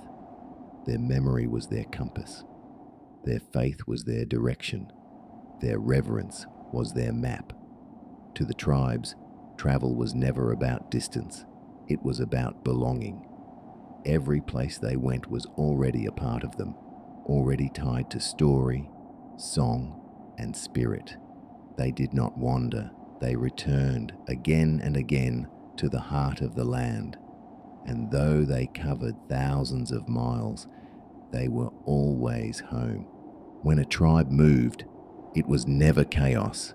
It was rhythm, deliberate, steady, as if the whole community breathed in time with the wind. Their movement was not merely travel, but ceremony. Each step, each direction was guided by generations of memory and the sacred balance between earth and sky. The journey would begin long before dawn, even before the sun touched the horizon. The camp stirred in quiet preparation. Fires burned low, casting soft amber light over sleeping hides and woven baskets. Mothers packed bundles of food and dried herbs.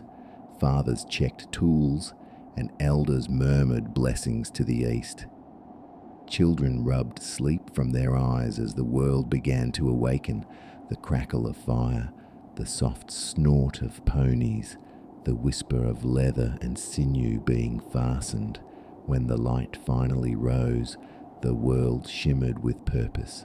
Mist lifted from the riverbanks, revealing the paths ahead, glistening trails left damp by morning dew. The tribe moved as one body. Scouts walked ahead, silent and alert, reading the world with eyes sharpened by experience. Behind them came the elders, carried with respect when the land grew harsh. Women followed, balancing baskets filled with seeds, blankets, and sacred items that connected the people to their ancestors.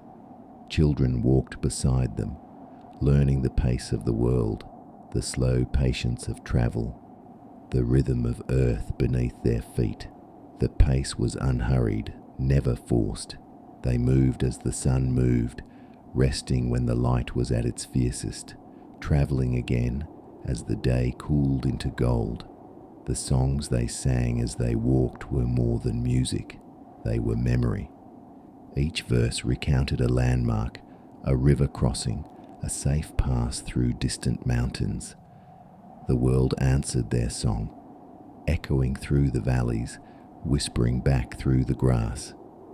It was said that the land recognized the sound of its people's voices, and that by singing they made the path easier. When the journey led through forests, the world changed its voice.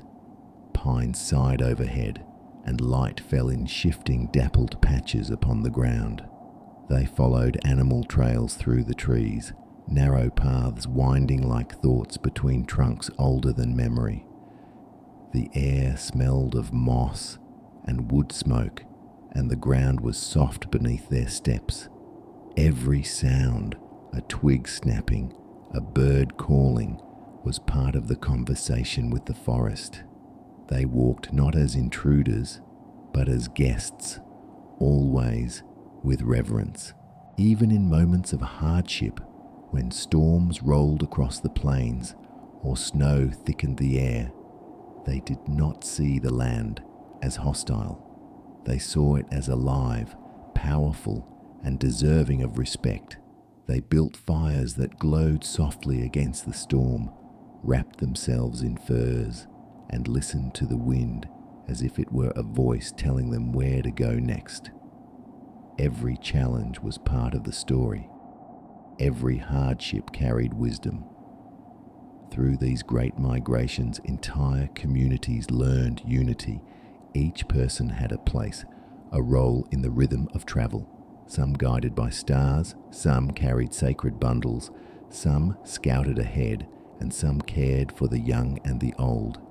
They moved as one family, one breath, one heartbeat, guided not by maps, but by understanding. And even as centuries passed, their trails remained, faint paths carved by footsteps, following the lay of rivers, the rise of hills, the pull of memory. Many of these paths would one day become great roads, trade routes, and crossings known to the world. But long before those maps were drawn, the native peoples had already walked them, guided by the land itself. They needed no ink, no compass, no written word. Their guidance was older, born of observation, humility, and trust. They followed the same rivers that still flow today, the same stars that still shine, the same winds that still move across the grasslands. And in every journey, they carried within them the eternal truth of travel, that the earth remembers those who walk with respect, and that those who listen, truly listen, will never lose their way. As the tribes traveled across the land, the earth itself became sacred to them. Every journey revealed new places touched by spirit, mountains that whispered in the wind, rivers that sang in moonlight, valleys that seemed to breathe with the memory of ancestors. Travel was not just movement, it was communion with the living body of the world. Each tribe held within its heart a deep awareness that the land was alive. Mountains were not simply stone, they were grandfathers, ancient watchers who remembered the first fires and the first songs. Rivers were not only water, they were mothers, flowing with generosity, feeding every creature and carrying stories downstream. Trees stood as elders, holding wisdom in their roots and history in their rings. And every breeze, every bird call, every crack of thunder was part of the voice of the land, speaking in languages that only those who listened with reverence could understand. As travelers moved, they recognized these voices. They stopped to offer thanks at certain stones where ancestors once rested. They sang songs to the rivers before crossing, leaving offerings of tobacco or herbs so the waters would carry them safely. When passing great cliffs or strange rock formations, they would slow their pace and whisper words of gratitude, for these were not random shapes, but markers of sacred presence. Through the centuries, these sacred landmarks became waypoints in both spirit and geography. A mountain peak that caught the first light of dawn was remembered in stories as the home of the morning star. A river bend where salmon always returned became known as the resting place of abundance. A lone tree standing at the edge of a plain might be honored as a guardian of the path, guiding those who passed beneath its shade. These were not symbols carved on stone. They were living signs known through generations, remembered through song and ceremony. To walk through these landscapes was to walk through spirit. Each direction held meaning. The east for birth and light, the south for growth and warmth, the west for reflection and change, the north for wisdom and endurance. Journeys were often made with these directions in mind, aligning movement with the natural flow of the world. This balance of geography and spirituality ensured that every path was not just a route, but a pilgrimage, a sacred motion through time and space. The stars above mirrored this sacred geography. Constellations corresponded to sacred mountains, rivers, and valleys. When travelers looked upward, they saw not only the heavens, but reflections of the very land they walked upon. The sky and earth were twins, one above, one below. To walk beneath the stars was to walk within a map that existed both in heaven and on earth, and as tribes journeyed from one sacred site to another, the land itself remembered them. It carried the imprint of their songs, the rhythm of their steps, the breath of their prayers. The wind whispered their names long after they had passed. The rivers held their reflections for generations. The mountains stood as witnesses, ancient and unchanging, to the countless lives that moved with reverence beneath them. To the native peoples, travel was never a separation from home. It was a return to it. Every direction led deeper into the heart of the world, deeper into memory, deeper into the circle of life. For them, the sacred was not a destination. It was the journey itself, the endless, beautiful movement through a world alive with spirit. As tribes moved from place to place, they did not mark territory, they honored connection. They believed that the land could not be owned, only respected. Each step was an act of belonging, not possession. And in that belonging, the people and the land became one. They saw no separation between the sacred and the physical. Every hill, every wind, every animal carried both. There were mountains that could be seen from hundreds of miles away, great peaks rising above the plains. Travelers used them as guides, their shapes etched forever in memory. But they were more than guides. They were teachers. Elders said that mountains spoke through silence, reminding the people of endurance and balance. When they walked beneath those towering ridges, they felt the weight of time itself pressing gently upon them, steadying their hearts and clearing their thoughts. Rivers too taught lessons of life and direction. They wound through every kind of terrain, forests, deserts, plains, carrying with them the reflection of the sky. To follow a river was to follow a mirror of the heavens. The people knew where to find water, by the language of plants. Reeds whispering near hidden springs, willows bending low beside secret pools. Each bend, each crossing, held story and spirit, and when travelers rested by the riverbanks, they believed that the flow of water carried their prayers far beyond the horizon. In the deserts, where heat shimmered and life seemed scarce, the sacred took a different form. The people learned to read silence, to listen to the stillness itself. They found guidance in the way stones glowed at dusk, in the rhythm of sand shifting beneath their feet, in the appearance of certain stars that seemed to hang lower over the horizon. Even the mirage was seen not as deception, but as a lesson, a reminder that truth reveals itself only through patience and clarity of heart. Across the forests and plains, sacred sites emerged naturally, places where something felt different, deeper, a circle of stones where lightning had struck, a grove where animals gathered each spring, a hill where voices seemed to echo longer than anywhere else. Over generations, these became places of ceremony, of prayer, of renewal. Travelers would visit them along their routes, leaving small tokens of thanks: a feather, a carved piece of wood, a handful of seeds.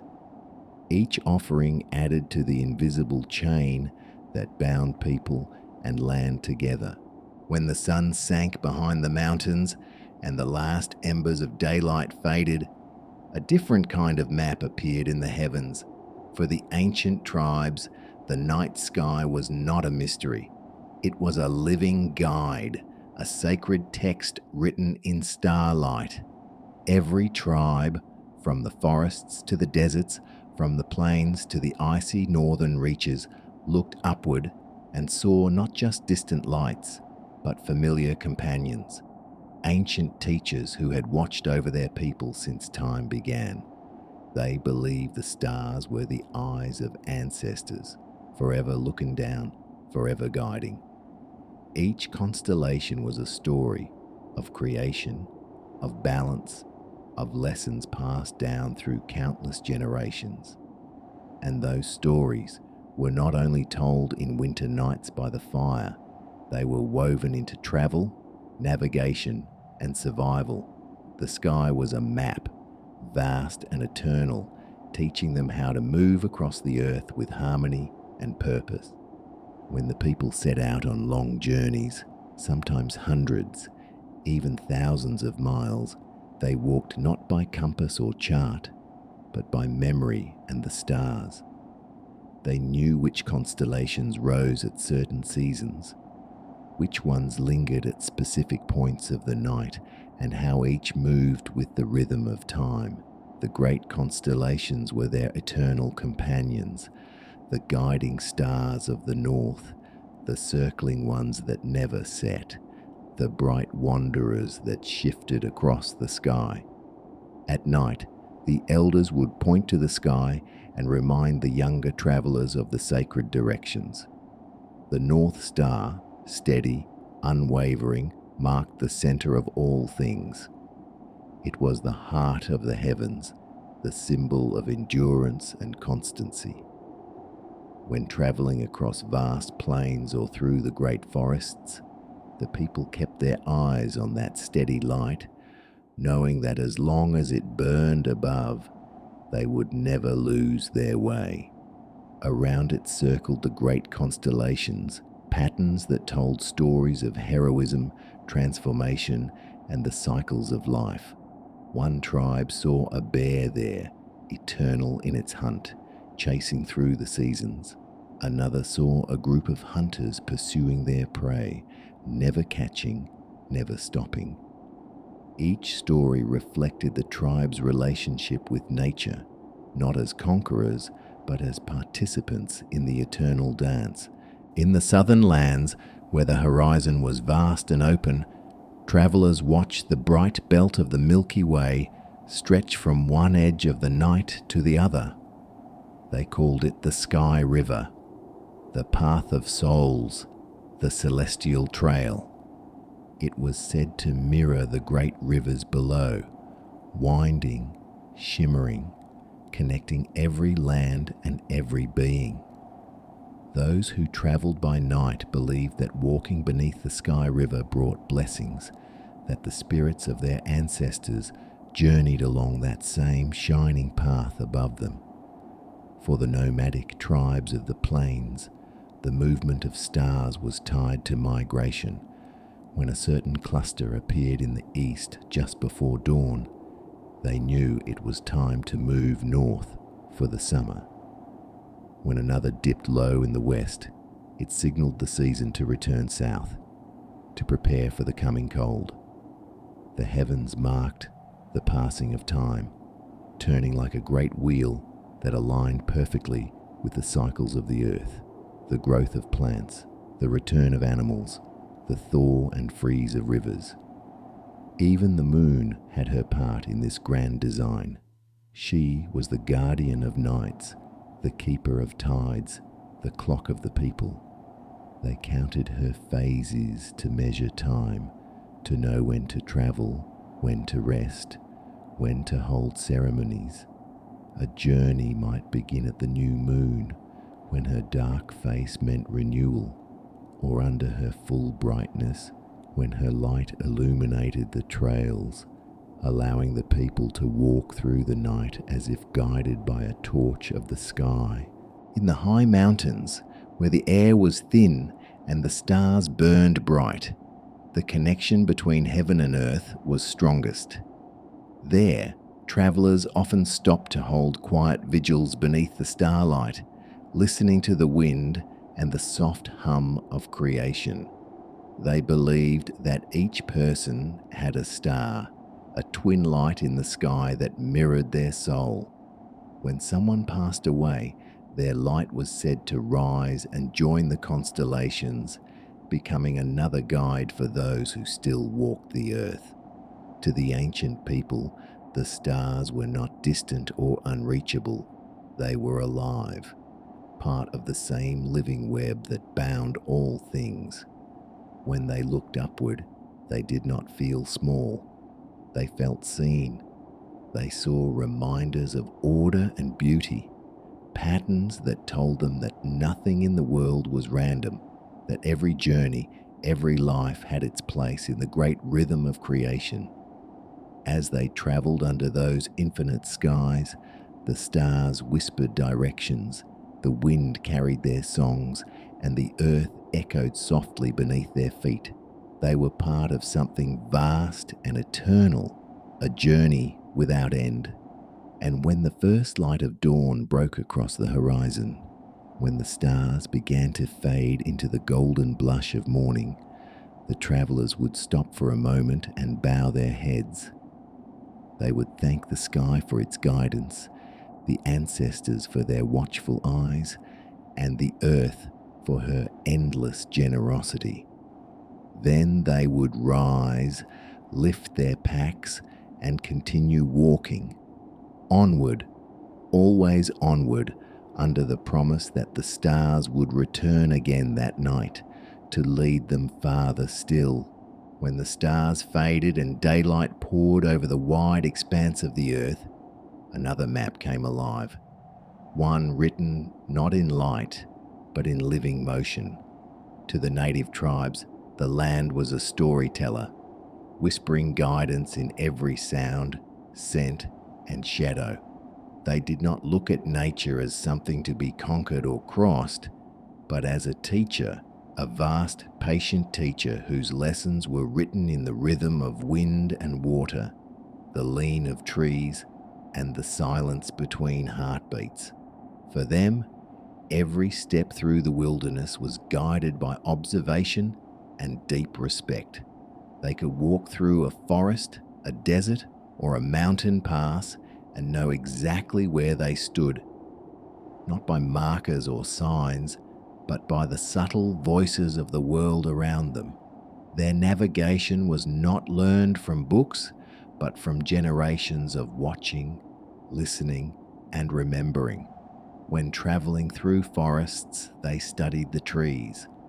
The moss that grew thick and green on the northern sides of trunks told them the direction when the sky was hidden. The shape of the trees themselves revealed the path of the wind, branches bent and shaped by the breath of the world. Even the songs of birds spoke to them. Certain calls meant a storm was approaching, others meant that rivers or open meadows were near. The rhythm of wings overhead could tell them whether the land ahead was rising or falling, whether prey animals were moving, or if water waited nearby. As they walked, they noted the texture of the soil beneath their feet. Soft and damp meant they was close to water. Dry and cracked meant the land was stretching toward the high sun. They learned to smell the wind, to sense the faint sweetness of distant rain or the dusty warmth of open plains beyond the trees. Even the way sound carried through the air gave clues. A muffled echo hinted at thick woods. A long, sharp one meant an open valley. When they crossed rivers, they studied the flow. They knew how to read the ripples, where the current was deep and dangerous, where stones hid beneath the surface, where a crossing was safe. They could trace the river's voice. A high, sharp song meant fast water. A low, murmuring tone meant stillness, perhaps a place to rest. They knew that rivers often led to other rivers, to lakes, and to the trails of animals who also followed the water's edge. In the great open plains, where landmarks seemed few and the horizon stretched endlessly, they followed the movements of the wind and the grass. They read the way the tall blades leaned, the way dust rose in the distance, the flight of eagles that circled above the herds. Buffalo paths, carved over centuries, became invisible highways across the earth. These trails, pressed deep by the weight of countless hooves, connected water to grass, shade to shelter. The tribes followed them as their ancestors had, knowing that these natural roads always led to life. When the people crossed the mountains, they listened to the voice of stone. The echo of their steps told them how far they were from open space. They watched the color of the rocks. Darker stone often meant the presence of water seeping through cracks. Lighter stone meant dryness. They followed the calls of ravens and eagles that nested high among the cliffs, for birds always knew the safest passes long before men did, and they paid attention to how the air felt on their skin. Thin and cool meant they were close to the peak, while heavy and still meant the valley waited below. In the deserts, where the land seemed empty and endless, the tribes read the shadows. They knew how to walk by the sun's slow movement, watching its position change hour by hour. The color of sand told them which direction the wind had come from. Pale dunes shaped by the morning breeze, darker ones by the evening. They could find hidden springs by the sudden burst of green in the distance. A single cluster of shrubs, a line of small birds circling low, a faint shimmer on the horizon. Even the taste of air on their tongue could reveal truth. Dry and metallic meant no water. Cool and earthy meant life was near. Animals too spoke their language.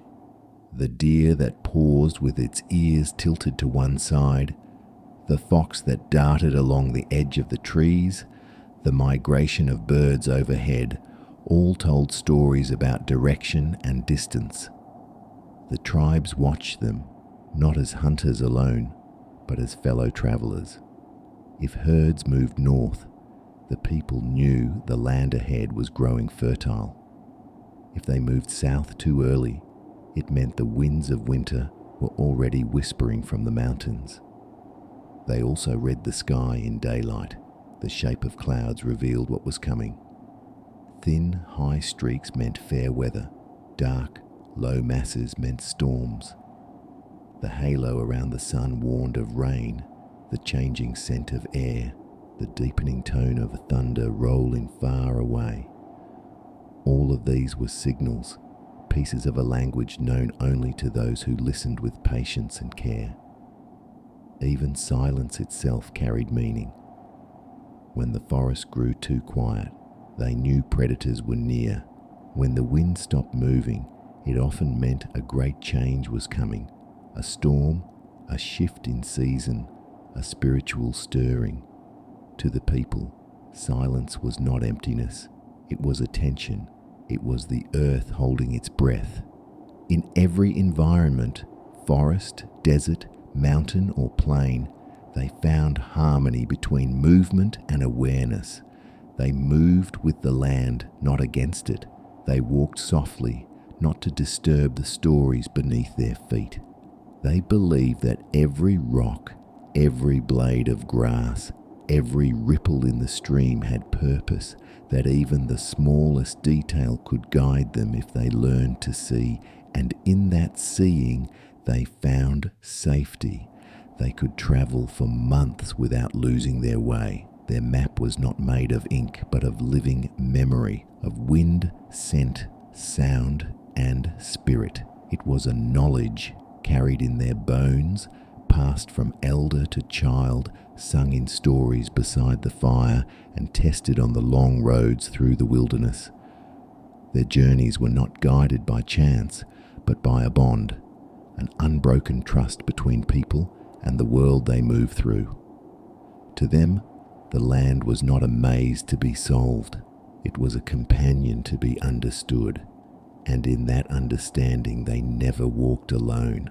Across the vast stretches of land, through forests, deserts, mountains, and plains, the ancient tribes of the Americas carried with them a wisdom that did not come from tools or charts, but from the living heart of the world itself.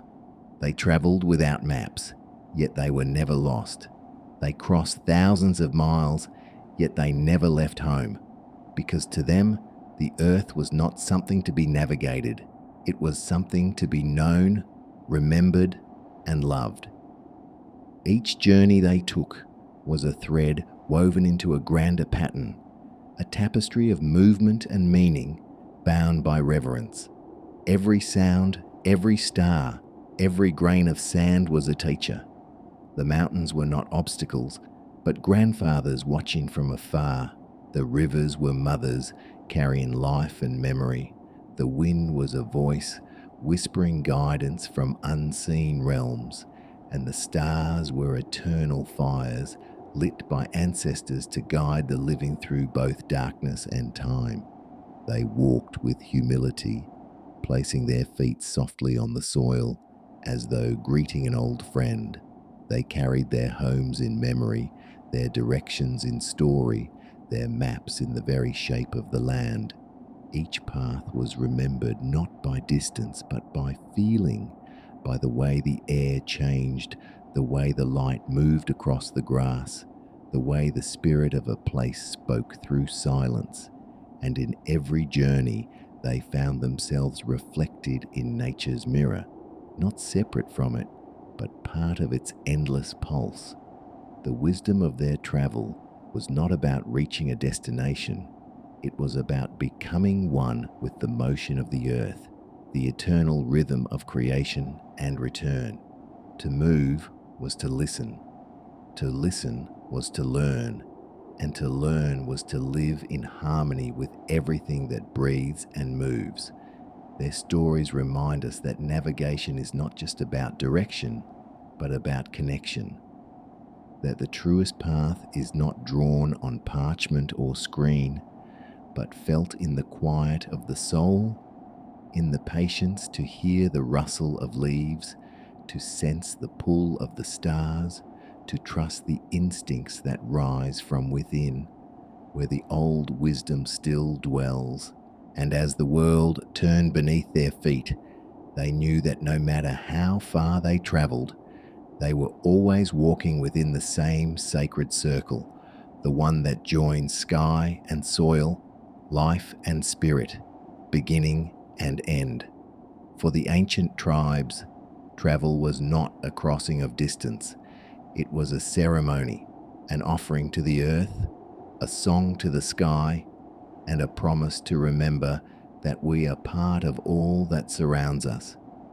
Even now, when we look upon the stars that once guided them, or hear the whisper of the wind through the trees, a fragment of that ancient knowledge stirs within us. It reminds us that the world still speaks, softly, patiently, to those who remember how to listen. And so the journey continues, not through miles, but through memory, not through space, but through spirit. The old paths remain, beneath the forests, across the rivers, under the same timeless sky, waiting for those who walk with wonder, respect, and heart. For as long as the wind moves and the stars burn above the horizon, the ancient road endures, and those who walk it with reverence will never be lost.